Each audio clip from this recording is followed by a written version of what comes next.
Welcome to Gospel Stories. We've got Mr. Brian Alvarez with us today. Brian's on staff. He does our books and reports and finances and is a gift to us as a staff. So we get to hear Brian's story.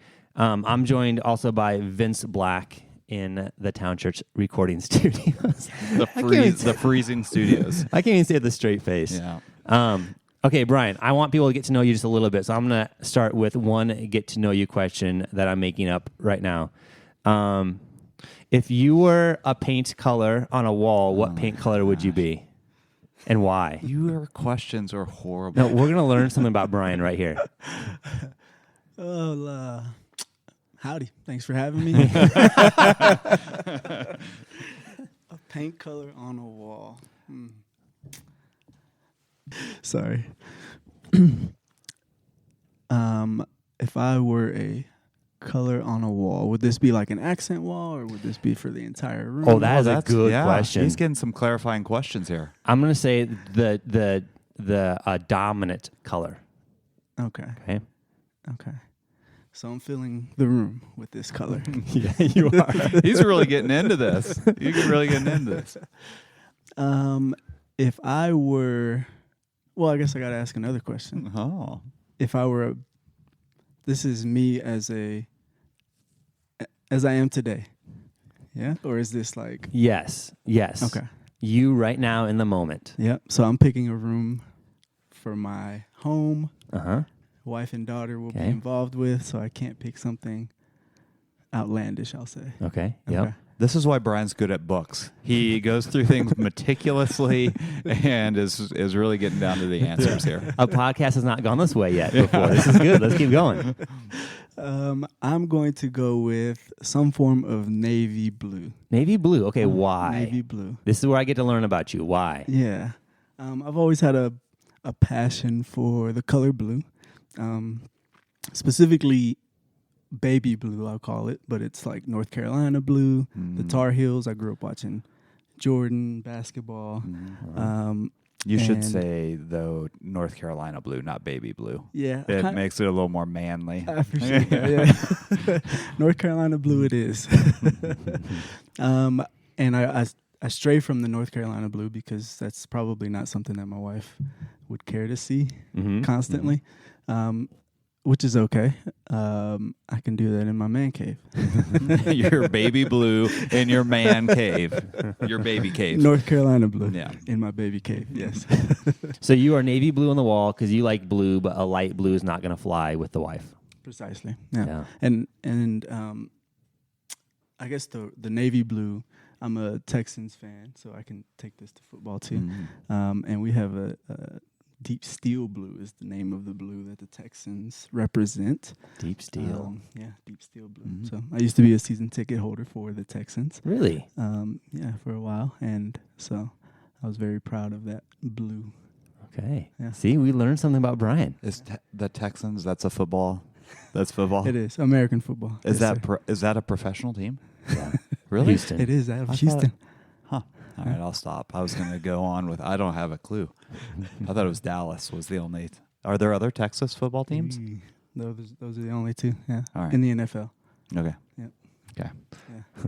All right. So the real purpose of this podcast is that we get to hear how God has saved various people. And hopefully that's encouraging for you, our listener, that God might even use you to draw somebody to himself. And we also want to learn about other people in our church, how God's working in their life. So we get Brian today. So Brian, let's start with just a really broad question. How did God choose to save you? Maybe key people, times, places. What did he choose to use? Yeah, that's a good question. And I've heard the other interviews, I'll call them. So it's nice to, I guess, be asked the same question. And it's also nice to see that it's different from the others for me. Yeah. I was in the military specifically, and befriended a guy, Will. His last name is actually Williams, but I call him Will. And he was just a man of faith, and you could see it pouring out of him. And how could you see it? yeah, he was just a genuine person. Okay. he loved you no matter what. He called you out on anything that you may be doing that would stray you away from God. And I wasn't there yet, but he knew right away that he could kind of mold me. And again, I could see that in him, that he was becoming a mentor to me, which was really nice because I didn't have much of that growing up. So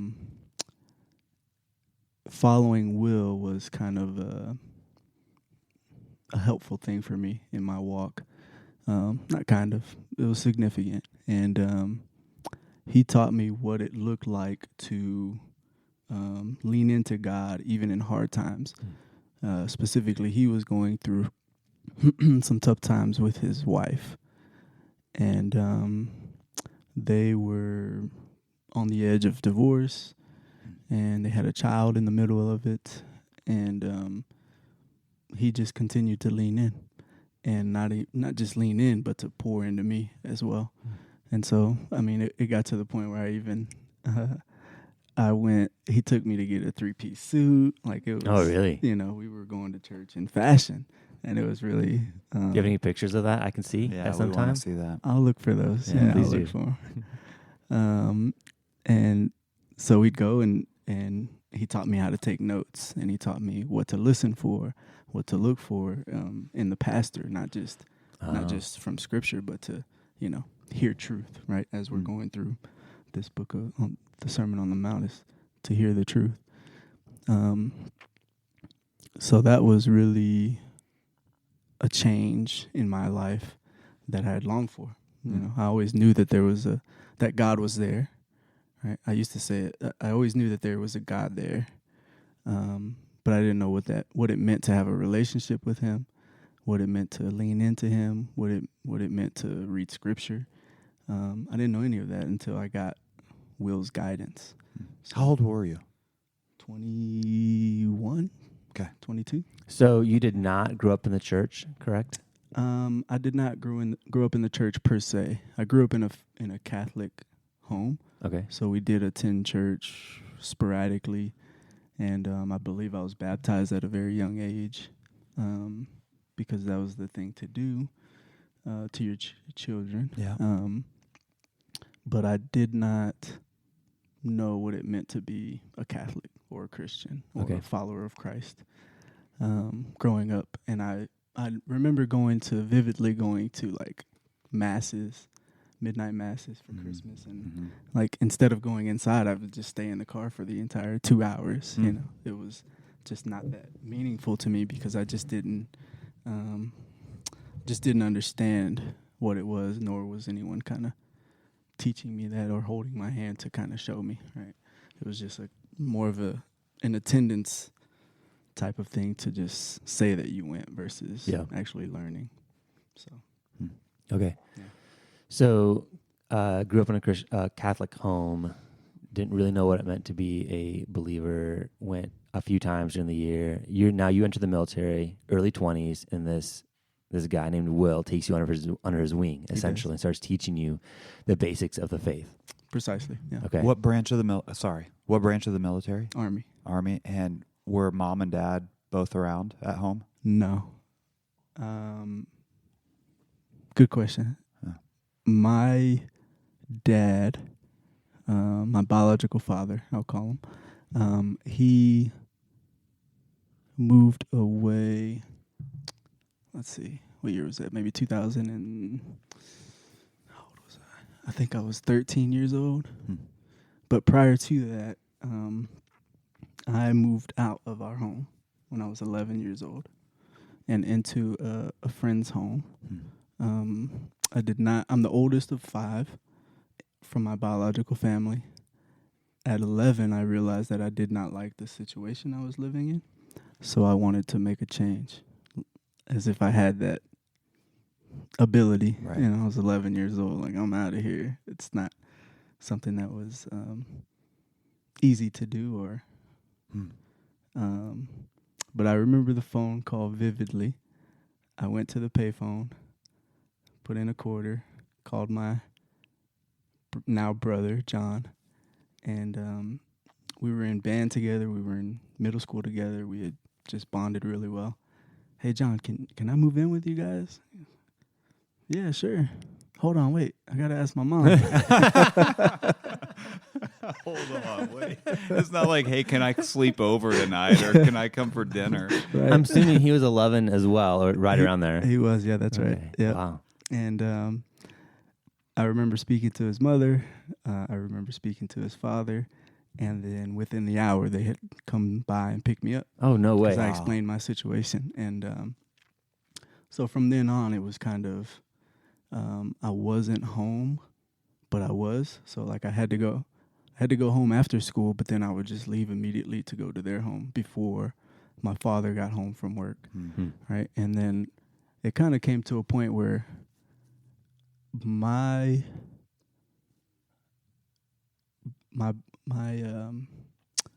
adopted parents,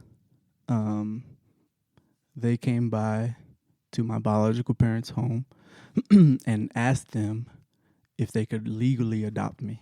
Oh, wow. And in that moment, they realized that they had known each other for many years, which was really neat. The two dads used to play basketball together at a park, and the two moms would walk John and myself in strollers around the park together while the guys were playing basketball. And this was 8-10 years prior to us. Yeah. So, in a way, it was comforting from my perspective, comforting for my parents to, I'll say, let me go. But looking back, it was definitely a detriment to their relationship, because shortly after that they split, and they had 4 others. My 4 other siblings that they had to deal with, right, quote unquote. Yeah. So did you then grow up with this adopted family? I did. From 11 on. Correct. Yep. Huh. Grew up with them, and then let's see. My father, or my biological father, moved away. The other 4 siblings ended up being in the state system, and my mother moved to Connecticut. So, in a way, everyone was kind of abandoned. And my mom, she ended up passing away in 2008, which I was actually in basic training when this took place. And I went up to the funeral and said our goodbyes. And from then on, it was kind of like, okay, well, what happens from here?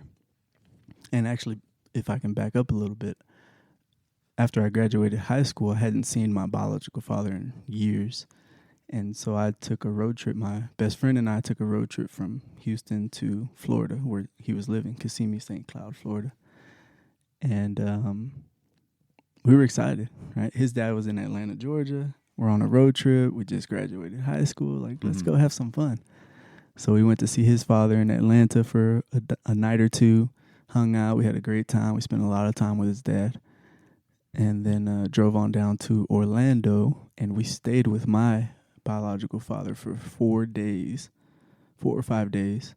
And I saw him for a total of 4 hours in those 5 days. And we were in his home. And in that moment, I realized that he wasn't trying to be my father. Yeah. So it was like, okay, well, no need to push that further. Yeah. I'm here, and he doesn't want it. So that's where I kind of talk about I didn't have when Will wanted to take me under his wing, it was like, okay. And he's 5 years older, 6 years older. So I know you a little bit, and the more I talk to you, the more confused I am about your family. Because you are a guy who's like, oh, that's my brother. Well, not really my brother. And this is my son. Not really my son, but it's like, wait, how many? You're related to everyone. You have some relation to everyone. It's complicated, that's for sure. So you grew up with a lot of brokenness. Did you, and you weren't a believer through this, did you have an awareness of how broken it was, or was it just normal because it's all that you ever knew? Yeah, good question. I think I just dealt with it. It was normal. It wasn't something that I sat in, if you will. Mm-hmm. Right? I wasn't going to allow it to be a crutch. Yeah. So I just kind of, took it day by day. Yeah. Why the military? This is my last question before I want to catch back up on where you left off. Well, why the military? Yeah, the military. I needed. I was straying. Right. I needed some discipline, some guidance. I wanted to do something meaningful. And prior to joining the military, I vowed to adopt my 2 youngest brothers. Yeah, here we go. Here we go. After joining the military, I was able to adopt one, which was still a blessing, still a challenge as well. But I needed to straighten myself out. Yeah, with discipline for sure. I was just on a trajectory that was no good. Yeah. Yeah. Similar to DJ Money May. Yeah. If you haven't listened to that episode, go listen to Andy May's episode. Yeah, please do. Yeah. Sorry, you said you were going to ask one more. This is right. a quick question. Where in the timeline were the dreads? Oh, good question. Yeah. Brian had dreads. I did. You can see a picture. He showed me a picture. I got them shortly after leaving the military. I just started to grow my hair out. All right. Because during the military, I had to shave twice a day. Oh. My hair grows so quickly. I would not need to shave twice a day. He'd have twice a month for Eric. Twice a day I had to shave, morning and evening, and then I had to have a haircut, of course, right? High and tight, looking. What are your boys called? Had to line it up. Had to line it up. That's right. Wait, what is that? That's just the way you say get a haircut? Yeah. Make it line it up. Freshen it up. Yeah, line it up. I'll start using that lingo.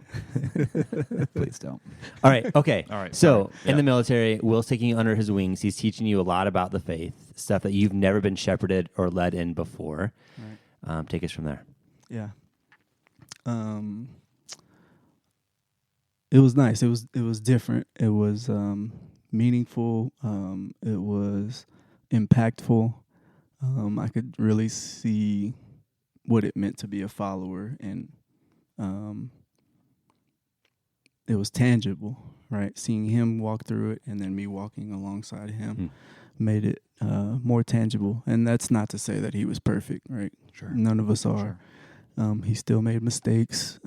He did end up becoming divorced. So it's still a work in progress, right? But he taught me what that meant to just be there, right? To lean into God's truth, even though all of this stuff around you is going crazy, right? Whatever that means for an individual. Yeah. So you get out of the military.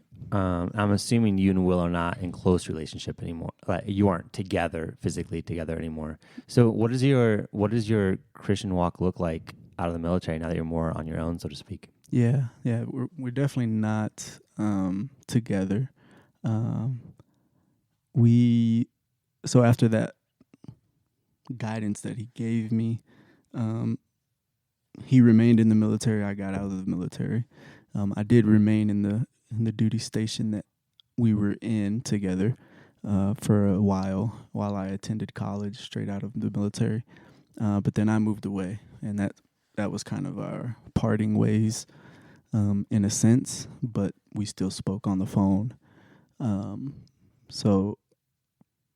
prior to that parting ways, I continued to grow in learning how to read Scripture, how to be in the Word, and just surrounding myself with like-minded people, right, who were doing the same, which I never knew before, right? It was, as I've talked to you about, it was either sports, or when you got with the guys, there was no deep, meaningful conversations. It was just, yeah, we're hanging out, or we'll play some Texans, video right? games. Yeah, Texans. So it was a real learning curve for me. I had to, be in the middle of it, studying, and intentionality was there for sure. But when we split ways, then I already was a single man, but then I became like even more single because I didn't have this mentor that was there with me, kind of guiding me. So kind of fell back into selfishness, not wanting to be in the Word, busyness, school, lots of other reasons to not be in my walk, right? But I still knew that I desired that, right? But I allowed other things to be, I guess, more powerful than Scripture. Yeah. Yeah. What role did in those days, those early days, what role did the church play? I mean, were you invested in a church? Yeah, I attended his church initially, which is, where we got the 3-piece suits, and they were looking good in that church. We're gonna bring that back. We're gonna bring that back to the town church. 3-piece suits. And I like the come as you are thing. Mm-hmm. Yeah. Okay, never mind. Scratch. Scratch it. Mm-hmm. I attended his church for a number of time. Is that right? A number of time? No, That's right. Just for a while. For a while. Yeah. Sure. That's Yeah. right. I usually just roll with it when I say stuff Eric and says pretend stuff like it and you're wasn't weird. It's not even a word. All right. We're just gonna keep moving on. For a while, and then in this over time, I befriended a young lady who we connected, and I ended up going to church with her, and hers was more of a come as you are type of church, so you could do just that. And in that church, I felt more comfortable. I felt it kind of I got another perspective of what a different pastor was like, and really hearing. I love learning someone else's perspective of the Bible, right? Especially if I've read it prior to. I've told you that before. Yeah. When I've read it prior to, and then, for instance, Vince will give his perspective, and it's just like, oh, wow, I missed so much, right? Or I missed this. And that's meaningful, right? Because then you can learn a whole lot more of what God's trying to reveal to you. So I got that at the new church, and I was pretty embedded there with her and her family, and I ended up getting baptized there. And I invited Will to join us, and Will and his wife were both there, and that was a really special moment. And from then on, it was like, okay, let's do this, let's keep this walk going. And this was prior to the parting ways, right? So I'm glad you asked that, because I skipped right over it. So it's always a process when God draws us to himself and saves us. Sometimes we can point to a particular pivotal moment. Sometimes we can't. For your journey, military and on, is there a moment where you would have said, no, I am a Christian, I trust Jesus to save me? Or was it, if that's the case, where along in there was that for you? Or was it something different? What was that? As your identity changed, as you started to lean more into knowing God and rhythms and church life and that sort of thing, you can do all that stuff without being a Christian, right? So I'm curious, like, as you look back, how did that progress in your heart, I guess? Yeah, that's the big one, right? Is the progressing into the heart versus just walking through the motions.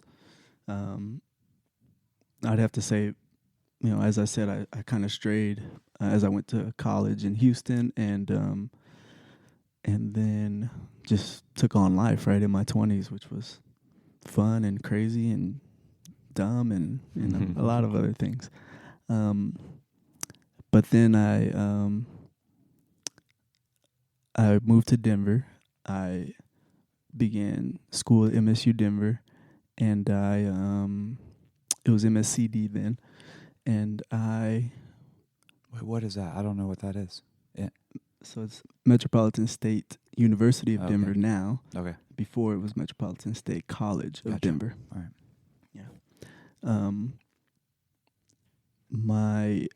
So I was attending there. I moved to Denver my ultimate goal in school was to become a sports agent, right? And Denver has a lot of professional sports teams. So right away I knew that opportunity was immense in Denver. And I also had a friend who was already in Denver, and he had asked me many times to come over. So I had an opportunity, and I took it. And I moved to Denver to study to become a sports agent. So I got a sport industry operations degree. I got an accounting degree as well. From there, I was going to go into get a law degree as well so I could do contracts. Oh, wow. And then manage athletes and also help them financially, right? So be financial advisors to athletes. During that time at MSU, I decided, you know what, I think I will. At this point, I had not decided that I wanted to continue my accounting degree because I started as an accounting degree major in Houston. When I moved to Denver, I was going to go away from that. And while I was here, I finished my sport industry operations degree and decided, you know what, I could just finish both. Right? So I'll just do a double major. And something told me to do that. Well, in that time is where I met Slava, my wife. And that was, I told that story just to bring me to that. And that was the turning point. When I met Slava, her desire and her faith helped me get back on the boat, if you will, and helped me guide our boat, right? So once we were together, we were married, we knew together that we wanted Christ in the middle of that, right? If not ahead of that. And so we did what we needed to ensure that took place. And that was kind of scrubbing our foundation, if you will, really my foundation, and starting anew together, right? So that reignited my love, my passion, my desire, whatever I want to call it, to be in relation with Christ, and my wife. So, certainly a process, lots of ups and downs, kind of starts and stops. It sounds like a little bit through there. God using many different people and places. Would you say that it wasn't until you met Slava and you both said, I want this to be of value in my life? Is that somewhere in there? Is that where you would say, I'm a Christian. I've given my life over to Christ at that point? Or was that someplace else? Yeah, I wouldn't say it was right when I met her or around the time when I met her when we were married. But kind of once we got into our life together and the action part, right? Not just saying that we wanted to have Christ in our lives, but actually seeking that and being in that and walking in that. And that was everything, right? So that's when I can say we accounted for it. But in the beginning days, we'd go to church and I would just sit there and not listen. But I knew that she was all in, right? So I had to feed off of that. So over time, this fire just kind of grew in my heart, and because of her, and it was beautiful to watch that she kind of unintentionally drew me in, by action, right? By leading our household, right? Even though I'm supposed to be the spiritual leader, she was, right? And it was magical, right? To see her be that for us.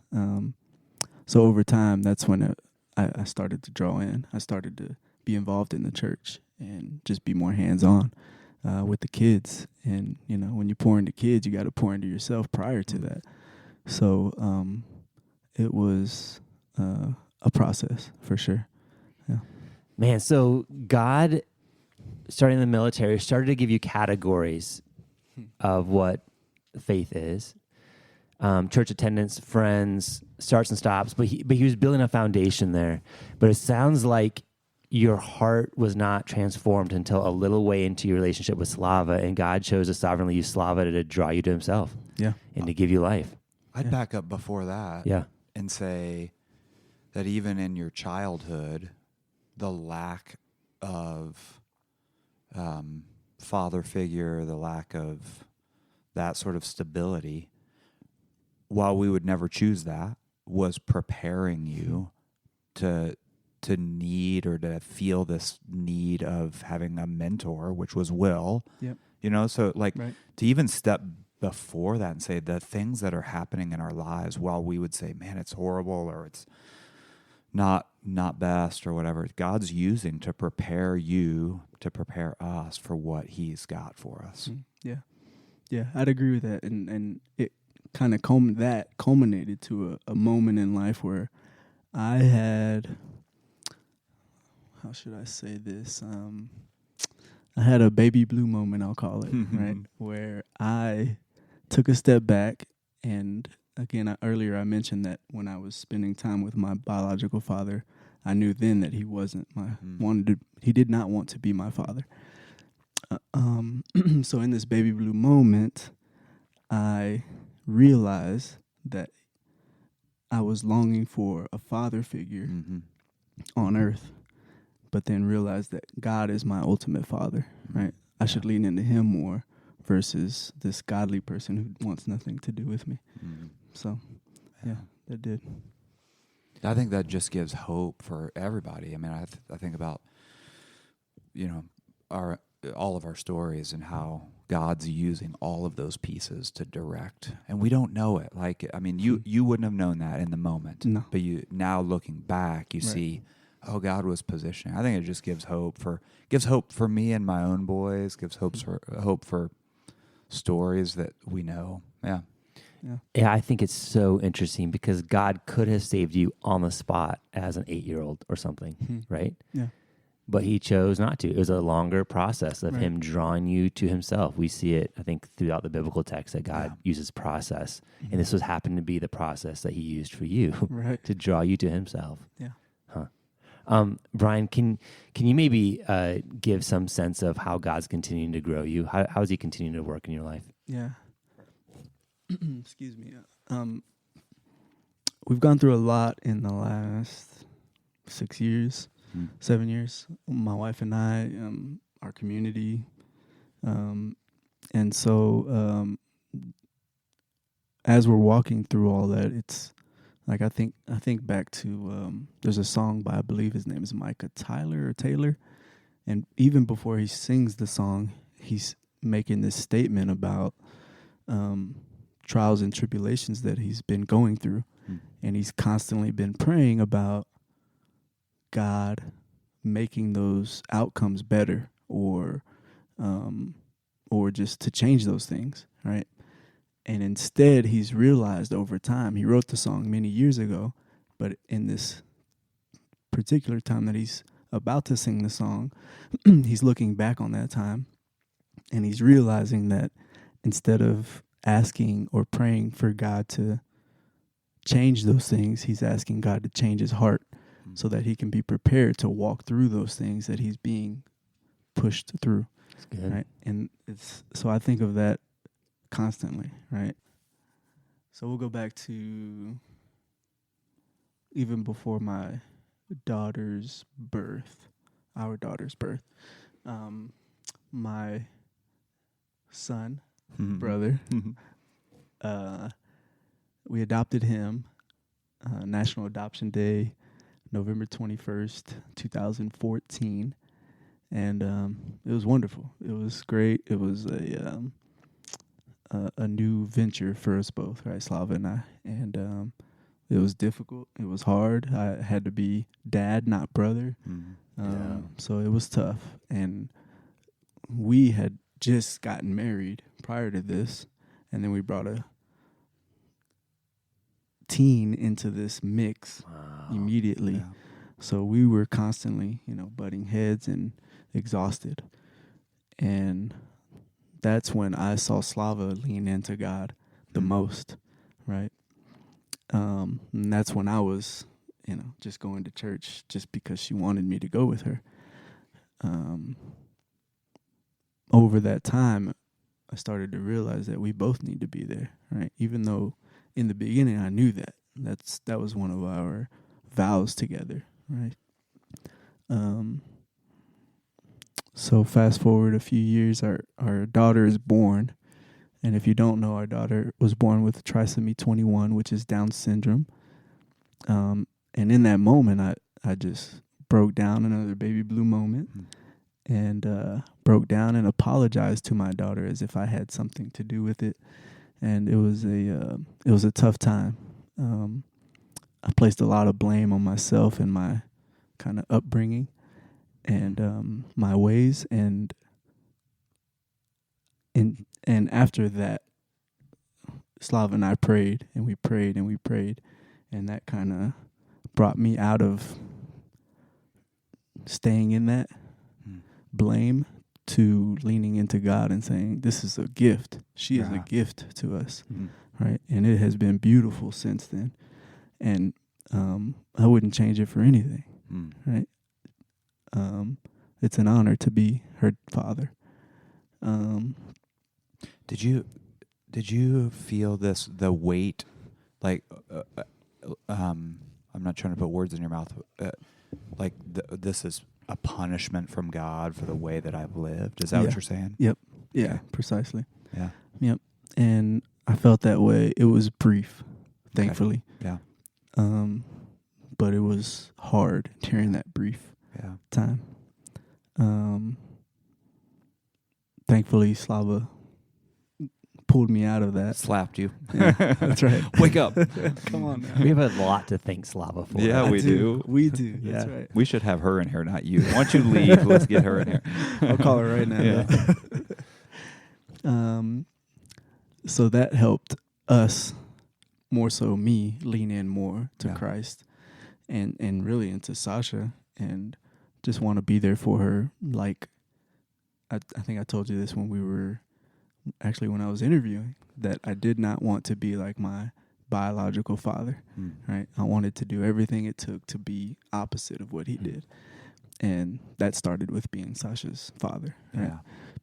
So we really wanted to pour her a foundation that was like ours, right? And there was no way I could do that if I wasn't leaning into Christ myself. So we started to, get the ball rolling, if you will. How old is she now? She's 7. Yeah. Unbelievable. Beautiful thing. Yeah, man. Let's see. So we'll fast forward a little more. I walked through a time where I was diagnosed with renal cell carcinoma. If you don't know what that is a tumor in the kidney, in your kidney. And I had a tumor specifically in my right kidney, and they found it by chance. I was having some discomfort in my left side constantly. I went and got a CT scan done. I requested a CT scan to be done, and they found stones in my left kidney. But in that same scan, they saw the mass on my right kidney. Oh, wow. So I had renal cell carcinoma. It was cancerous, and I had it removed completely. I had a partial nephrectomy is the name of the procedure. Had it removed, and in that time, I leaned in more, right? I just prayed. I sought God's help. Our community came together. Our small group that we had at the time came together, and it was just,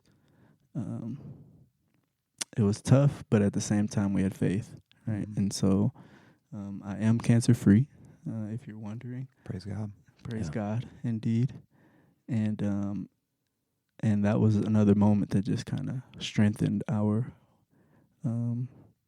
faith, our love for Christ, and community, right? Not just for ourselves, but for those who helped us along the way.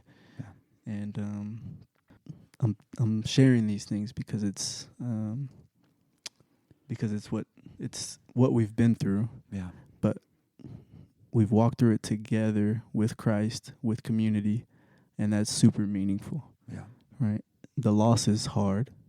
It's tough, but the fact that we didn't fall to the ground because we had this support around us. Yeah. I think often we want to know, yep, I'm following Jesus, and now life is all great. Yeah. It's all puppies and butterflies, and that's not to say that following Jesus is about suffering and sorrow necessarily. Like that's not, but to know that following Christ doesn't mean things get way better or way worse. It just is life, and He's there in the middle of it. Right. And He's got a community around you and a wife that will slap you into shape when needed. And all Thank that. you, Slava. Yes. Yeah. Yeah, that's right. Yeah, that's good. You do think that God is gonna make things what Jen said, hunky dory. But that's not the case, right? That's far from the case. I mean, Jesus didn't have it easy. Yeah. Right. So why should we? It's a beautiful thing to have Christ there, walking through the good and the bad. We've been through a lot, yet we of course we push back sometimes, but leaning into God is like the ultimate love, I think, right? Because we get this love, and I feel like we have to love back, and that helps me day to day just go through whatever it is that we're going through, whether it's a praise or a drawback or a setback. Yeah. Man, it's so good to hear your story, hear all these things coming together and seeing what God's doing. God's brought you through a lot, and like you said, He's been teaching you a whole lot through all of it, shaping your character. And I'm thankful for you, Brian. You're one of the most optimistic, good attituded, is that a word? I don't know. Just good attitude keep going. person that I know. It's a pleasure to work with you. If you don't know Brian, highly encourage you to reach out to Brian and say hi down on Sunday morning and grab coffee or something. Just super thankful that you're a part of this church, Brian. Same. Yeah, it's an honor. It's a privilege. I'm thankful to be part of it. It's great to be around you guys, especially the ladies too. You all love Jesus, and you see it, and you walk it, and I'm honored to be a part of that. So thank you. That's good. Yeah. So if God can save Brian, right, He can save. He can save people in all sorts of different ways, and so hopefully this is encouraging that God chooses to use all sorts of ways to draw people to Himself. Yeah. Thanks for sharing your story, Brian. Appreciate it. Thanks for having me. Yeah. Bye. Yeah.